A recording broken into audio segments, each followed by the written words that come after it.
Hi, this is Kim Siebold. I wanted to take a minute to explain to you about what is local history um, and why it is that we're studying local history. I created, this is called a Prezi. It's a different form of a PowerPoint. It's free. You can find information about Prezis by going to www.prezi.com. I think you'll find it kind of interesting in terms of how it works as opposed to a PowerPoint. Anyway, this is an explanation of what is local history and how it works.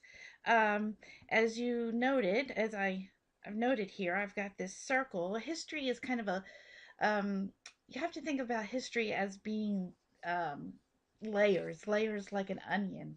You know, you have to peel back one layer to get to the next layer and so on. And so, what I wanted to start here was with the biggest layer, which is world history. And you take national history, like US history, and you think about it in the context of world history.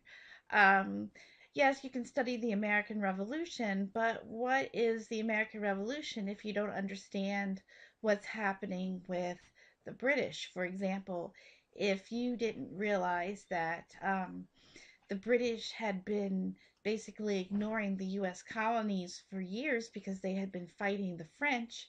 And then once they conquered what is today Canada and had kind of made peace with the French, um, they turned back towards the United States or not the United States, but towards the 13 colonies. And they decided that at that point the colonies had gained a little bit um, too much freedom on their own. In other words, the colonies were doing things that like coining money and passing laws and things like that, which should have only been allowed by the British government. Um, and so the British government starts to clamp down on these things, and this is what is the impetus to the American Revolution. I mean, it's kind of difficult to start punishing a child if they've gone unpunished for 12 years and then suddenly you start putting restrictions on them, the child is going to rebel. And that's basically what's happening with the U.S. or with the 13 colonies and Great Britain. So again, this is us trying to understand U.S. history, the colonial period of U.S. history, in the larger scheme of world history. Then on top of that, you could look at the next layer, which is state history. At that point in history, during the American Revolution, Maine is part of Massachusetts. So you want to understand how people in what becomes Maine, how they react to the American Revolution, based on where is Maine's place in U.S. history at this time. Then you go down one more layer, which is town history, regional history. You could actually have a layer of county history and then town history.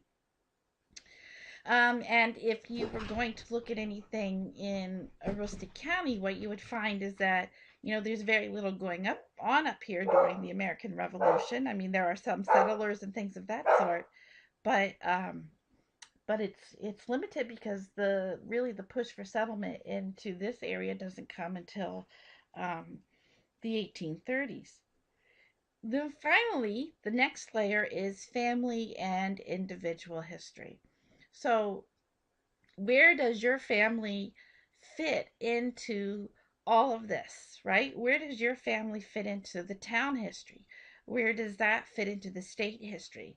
Then where does the state fit into the national, and where does the national fit into the world? By looking at all these layers and placing your family or an individual in your family into these layers, what you're doing is actually providing context for that individual. And this is what um, makes historians a little bit different from genealogists. Good genealogists put their family history into the context, but it's more than just saying this person was born on this date and then this is the children of these people. It's if you're looking at it in terms of local history, what you're looking at is, okay, so you have this descendant or this relative that lived in the 1700s. um, you have to understand what other events are going on to understand why that person may have done the things that that person did. And that's kind of providing this family and this local history. So really, local history to me is at the family and the town level. All right. And then again, you take the individual events and you put them into the context of broader historical events. And this is why I'm moving the circle closer and closer, because you can see we're magnifying in on each layer of history. All right, so you have to contextualize history. Each layer adds context to the one beneath it, and understanding each layer of history allows us to put an event in its proper framework. Um, there is this there is a tombstone in um, the cemetery here in Presque Isle, and it is a military tombstone. And it is recording the death of a private in 1918 who died in the United States. So you're thinking, okay, well, why would this private, if he's still in the military, have died in the United States? Did he die from complications of war? What happened? Well, if you go and you look at the broader context, look at what's happening in 1918. In 1918, there is an outbreak of influenza that is not just um, a U.S. outbreak, but it is also an outbreak in Europe. And the reason that the influenza spreads is because of the war, right? People coming to and fro, going from Europe back to US, going around the US from base to base. This makes the influenza spread. Actually, they think the influenza started in the US, was sent to Europe with troops, and there it spread even faster, and then it came back with troops to the United States and spread um, into the general population. So that gives context to this private's grave that's here in Presque Isle, right? The question would be then, did he die from influenza? It gives you a little bit more of an insight to him. Um, if, for example, you had picked up his diary, which I don't know if the man had a diary or not, but if he had an entry in there that said, we couldn't go to the movies this evening, and it was from 1918, you would find that places like Boston actually shut down public places.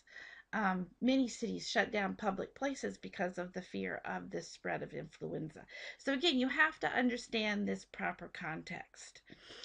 So you have to go, what world and national event affect the history of the state? What state events affect the history of the town? What town events affects the actions of family or individual? Um, my my grandfather liked to bury his money. He didn't believe in banks. And so for years, I just kind of pushed it off as something quirky that this person, that my grandfather did. And then when he died, and my father and I went through his papers, I mean, I knew he had gone through the Depression as a child. Um, and I thought, well, maybe that has something to do with why he doesn't like banks, because, all the banks are closed, or there were a lot of banks that failed during the Great Depression. But what I found when we went through his papers is that he had gone bankrupt. Um, or his father, I'm sorry, his father, so my great grandfather had gone bankrupt during the Great Depression because he had lost his job. It wasn't because he was overextended or anything like that, but he lost his job. He couldn't pay his bills. Um, and so, um, this kind of gives another idea or another layer to why my grandfather buried his money. Now you could say, well, how do you know that it wasn't because he overextended himself? Well, I know this because he borrowed money from other relatives and he started his own business, and he paid those relatives back within a year because he, did so well with the business. So, and that business continued to run through to my father's generation.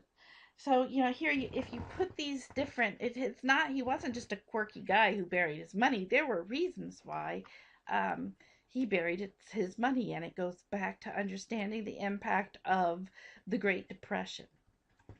All right, so we have to contextualize history, and we also have to analyze history. And when we analyze history, what we need to realize is that history is not opinion, but it is based on facts. And people say, well, history never changes then, but history does change. And it changes based on a person's interpretation of those facts. So, for an example, um, for up until the 1960s, the only history that was really considered to be legitimate history was history of dead white males, wealthy dead white males, right? Well, what happens in the 1960s? We get the civil rights movement, we get the women's movement, early 1970s, we get the American Indian movement. So we get all of these different movements where these minority groups start pushing for um, to be part of the system, right? And as a result of that, one of the things that happens is history begins to change. It's no longer about dead white wealthy males, right? We get fields of American slavery history. We get the field of women's history. We get the field of Native American history.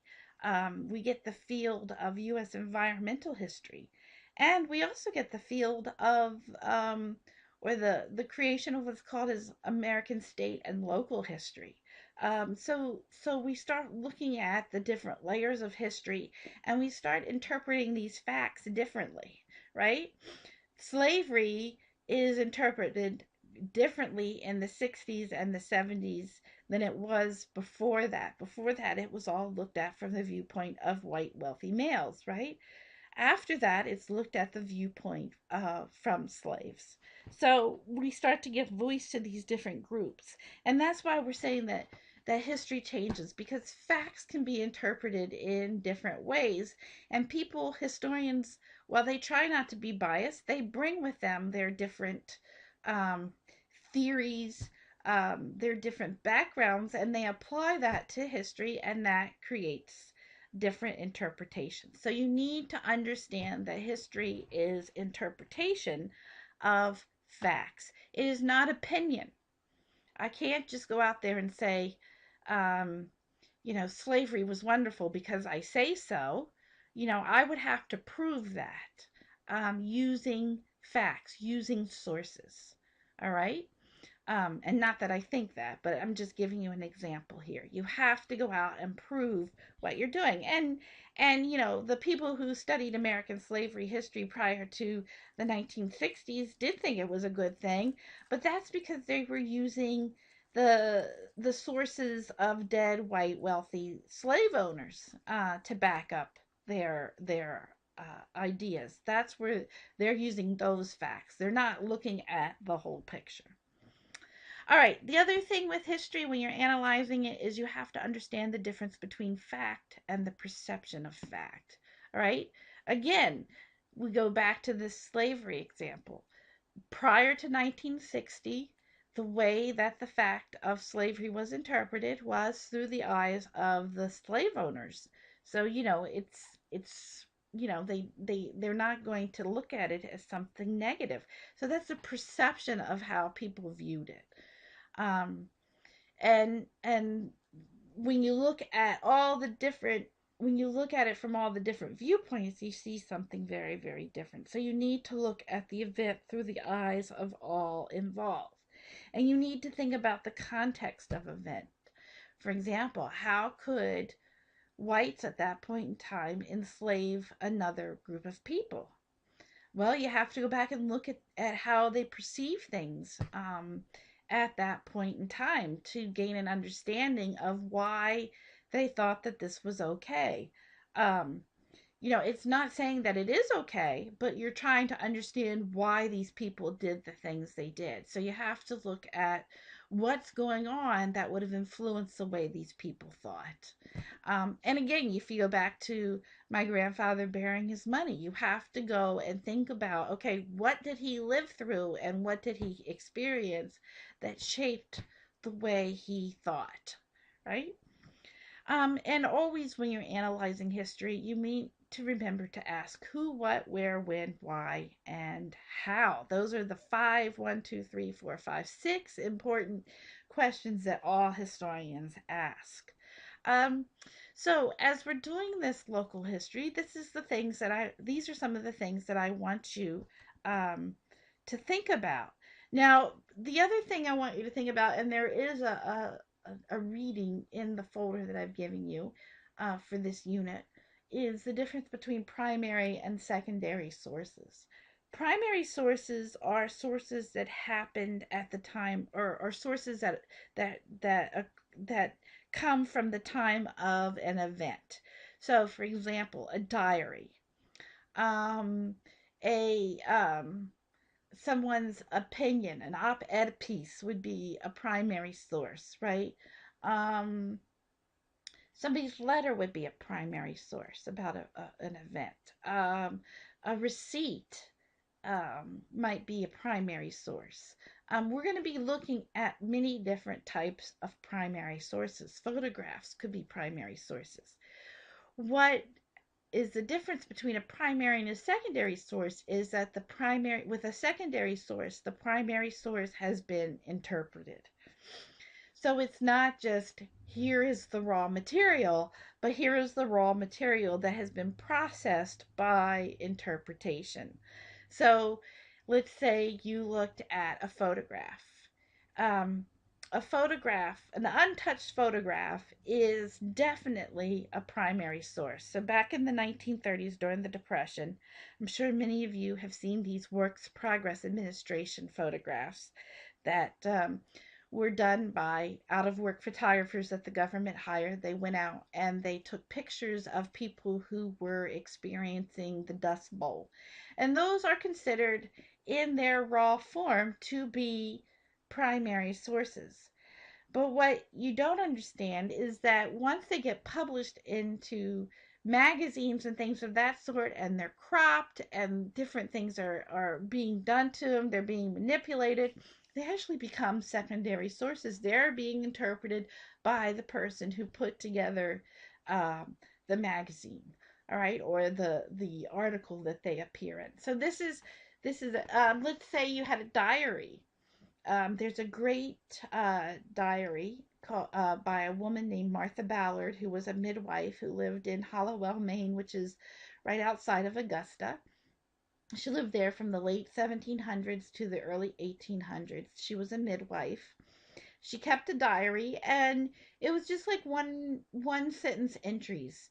But a historian came along, took those entries, compared them to the newspaper from the time period, compared them to court records, um, all these other things, and she could give finally those one sentence statements in that diary. She gave them context, and she gave the woman's diary a story.